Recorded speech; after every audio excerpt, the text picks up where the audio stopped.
अगर कोई कहता है कि मेरी कब्र मुझे बचा लेगी, तो उसका अदद क्या है? 666 है। अगर कोई कहे कि मेरा बुद्ध बहुत बड़ा है, मुझे बचा लेगा, तो उसका अदद क्या है? अगर कहे कि मेरा मंत्र बहुत बड़ा है, तो उसका अदद भी। और 666 की जद में हर चीज फना होगी।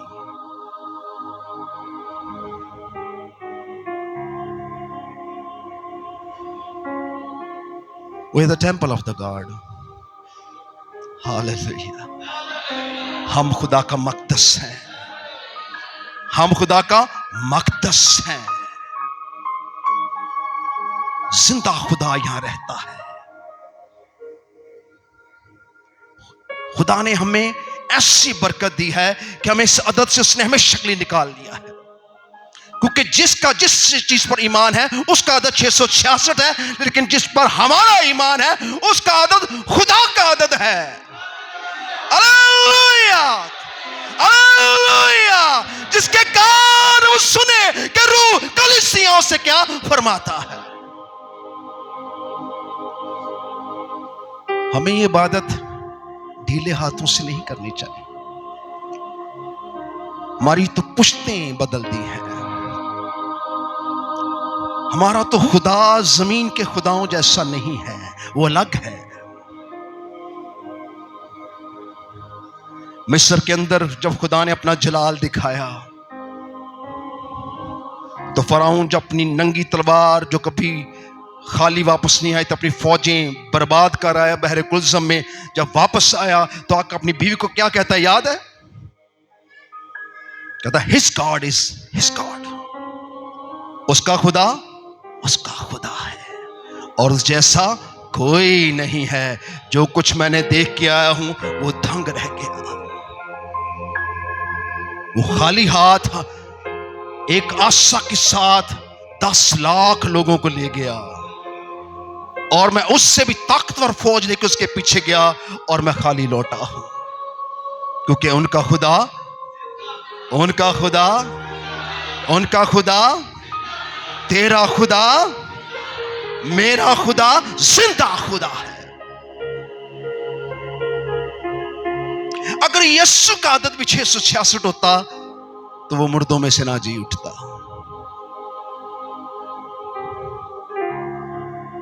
इसलिए उसने कहा है, जहां मैं रहता हूं तुम भी मेरे।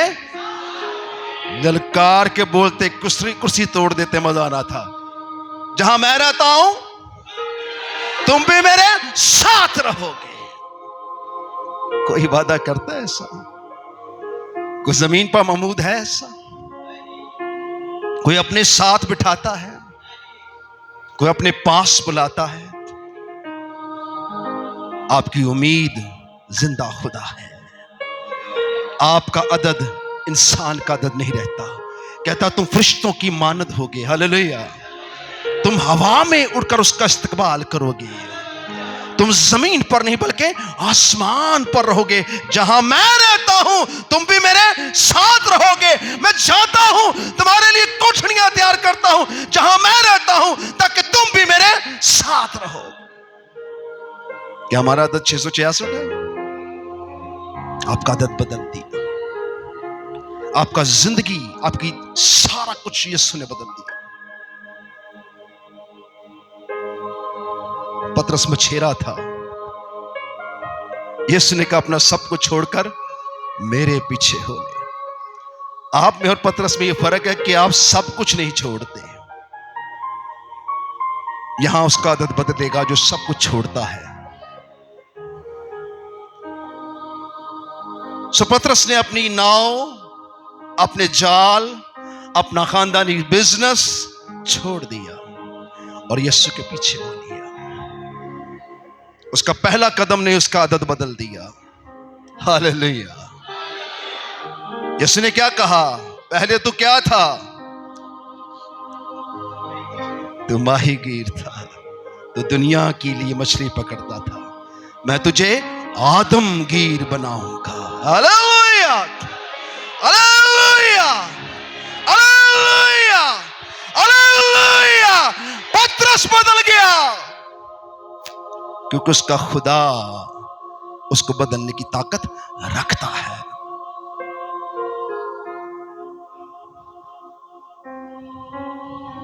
गोलड़ के पेड़ पे कौन चढ़ा? मालदार, सूदखोर, दुनिया के अंदर धंसा हुआ। उसको यीशु मिल गए। उसका खुदा कौन था? जी, दौलत। बहुत से लोगों का खुदा दौलत है। उसकी दौलत उसका खुदा था। जब उसने यीशु को देखा तो उसका आदत बदल गया। वो यीशु को अपने घर ले आया और वो माल समेटने वाला शख्स माल लुटाने लगा, अपना घर खाली करने लगा। तो यीशु ने क्या कहा? आज इस घर में निजात आ गई है। Hallelujah, hallelujah, hallelujah. हमारे घरों में, हमारे जिस्मों में निजात नहीं है, इसलिए हम रह जाएंगे।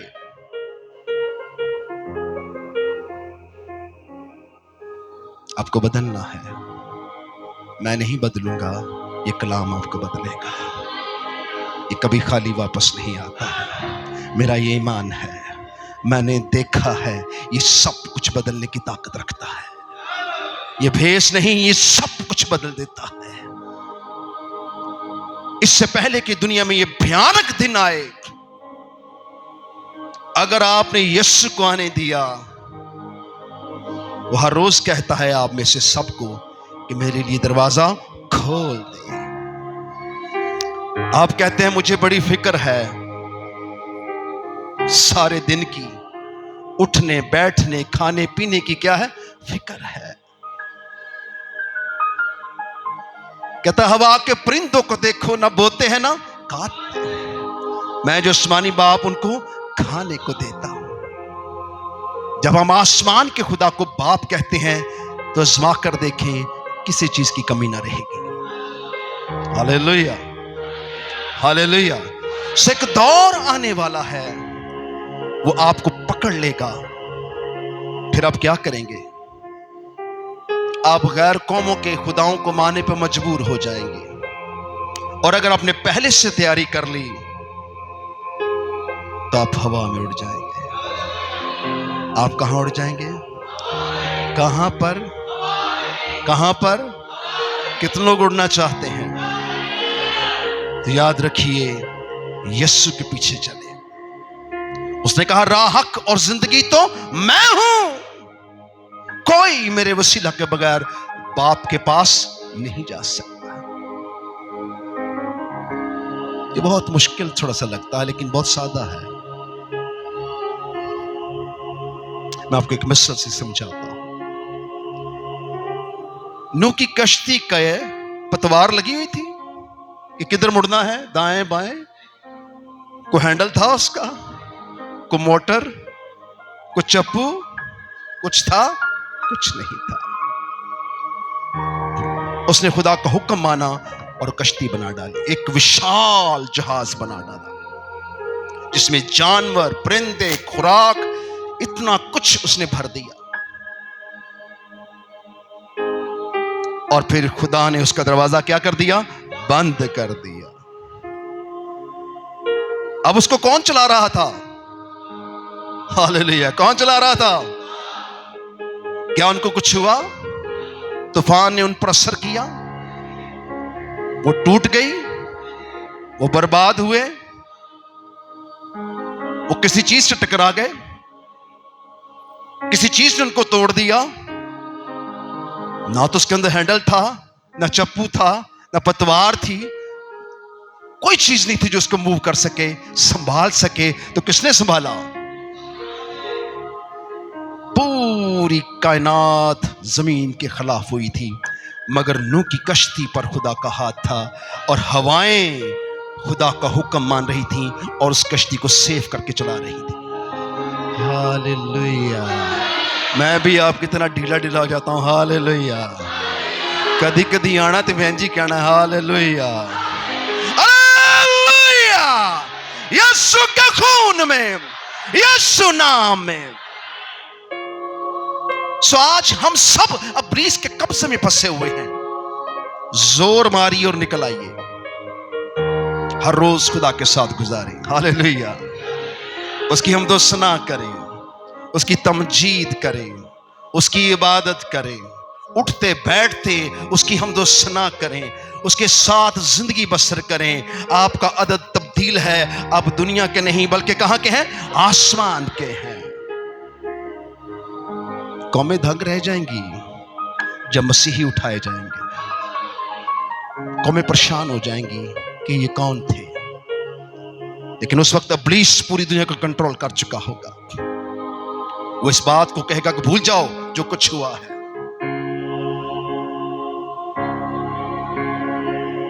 क्योंकि वो खुदा के पास लोगों को नहीं आने देगा। आपके रोटी कपड़ा और मकान को पूरी तरह पकड़ लेगा। तो जिनका रोटी कपड़ा और मकान ही खुदा है, वो जमीन पर रह जाएंगे। मगर जिन्होंने ये कलाम सुना है कि इंसान सिर्फ रोटी से जीता ना रहेगा, बल्कि उस बात से जो खुदा के मुंह से निकलती है, जो उसके कलाम पर तवज्जो करते हैं, वो हवा में उड़कर खुदा का इस्तकबाल करेंगे। हमेशा की जिंदगी के क्या होंगे? वारिस होंगे।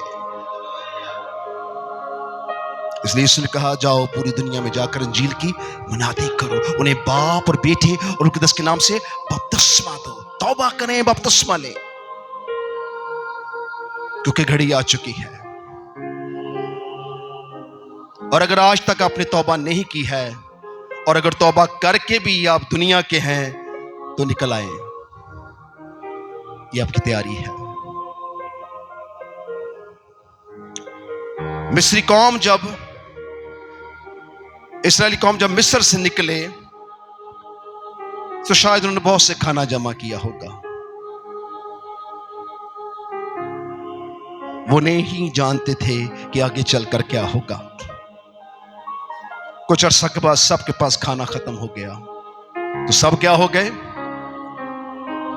मिस्र को याद करने लगे। खीरे और टमाटर याद आने लगे। कहने लगे कि वो ठीक था, ये जंगल बियाबान खतरनाक है।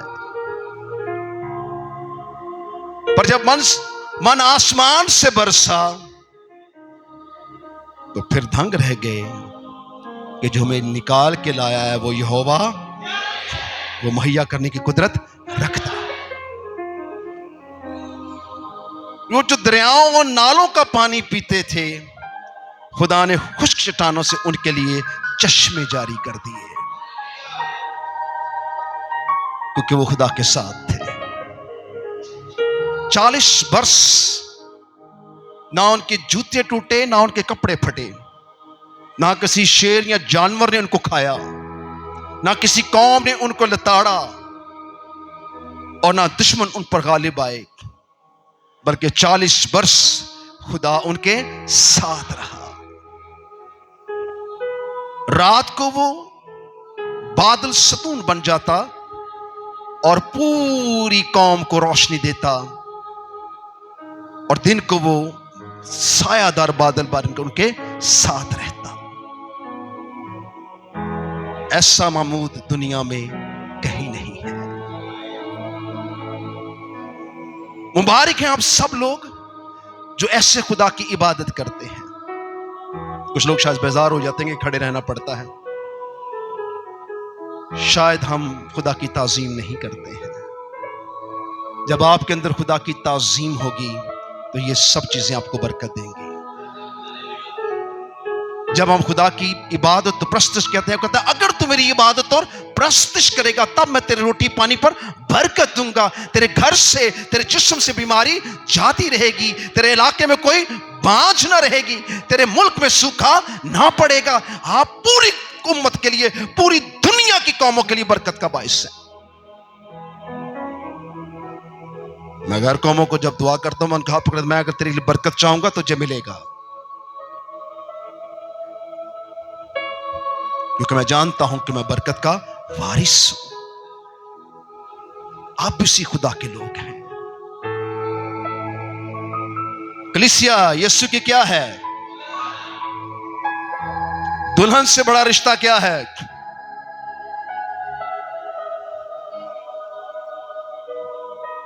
हम उसका बदन है।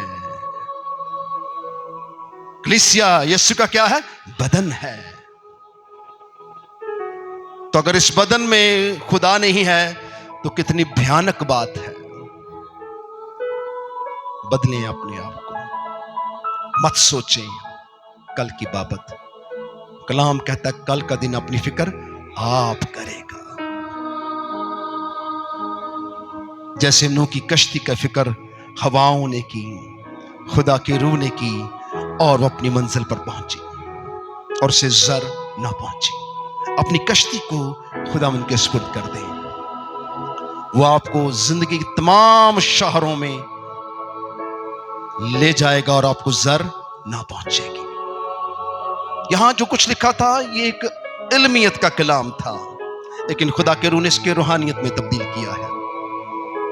क्योंकि जो कुछ होने वाला है इसको जानना जरूरी था, लेकिन जो कुछ हम करेंगे या जो कुछ हमारे साथ होगा वो होना बहुत जरूरी है। आपको कौन लेने आ रहा है? कौन लेने आ रहा है? ये तोते की तरह रटाना पड़ेगा। आपको कौन लेने आ रहा है? यीशु लेने आ रहा है। एक कामिल जात जिसने मौत, कब्र, गुनाह और इब्लीस पर क्या पाई है? फतह पाई है। आइंदा जब भी यहां कलाम आए तो यीशु के खून में फतह का नारा बोला जाए तो ललकार के बोले, क्योंकि यही आपकी फतह है, यही आपका कफारा है, यही आपके गुनाह मिटे हैं, यही आपकी सजाएं खत्म हुई हैं, यही खुदा की अदालत खत्म हुई है, यही खुदा के सब मंसूबे शुरू हुए हैं आसमान के, और जमीन के तमाम मंसूबों को खुदा ने बर्बाद कर दिया। आपकी गुनाह का क्या हो गया? कफारा हो गया।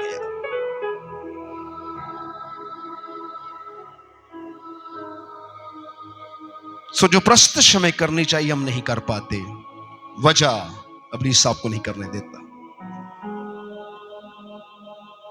जो वक्त खुदा के साथ गुजारना चाहते हैं इस जहान का खुदा आपको नहीं गुजारने देता।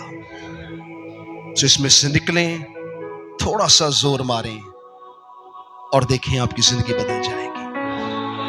भेष बदला तो क्या हुआ, दिल का बदलना चाहिए। एक दो बातें नहीं, बिल्कुल बदलना चाहिए। मजा आ जाएगा अगर आप खुदा में तब्दील हुए। कोई पास्टर नहीं आपको बदल सकता, कोई मिनिस्ट्री नहीं बदल सकती। खुदा का कलाम आपको बदल सकता है, यीशु आपको बदल सकता है। वो ला तब्दील है, वो सब कुछ बदलने की ताकत रखता है। कितनों को बरकत मिली है? आइए बुलंद नारे के साथ खुदा के कलाम की तमजीद और ताज़ीम करेंगे। हमने बुलंद नारे के साथ खुदा के कलाम को खोला और बुलंद नारे के साथ उसकी तमजीद और ताज़ीम करेंगे। हालेलुया! यीशु के खून में, यीशु नाम में। सो आज का कलाम न राह के किनारे गिरे, न झाड़ियों में, न पथरीली जमीन पर। आज का कलाम जखे जमीन पर गिरे, जहां से कुछ 100 गुना, 60 गुना, 30 गुना फल आता है, ताकि सारा जलाल खुदा बाप, खुदा बेटी, खुदा रुह कुद्दुस को मिले। किस नाम से? मांगते और पा लेते हैं। आमीन।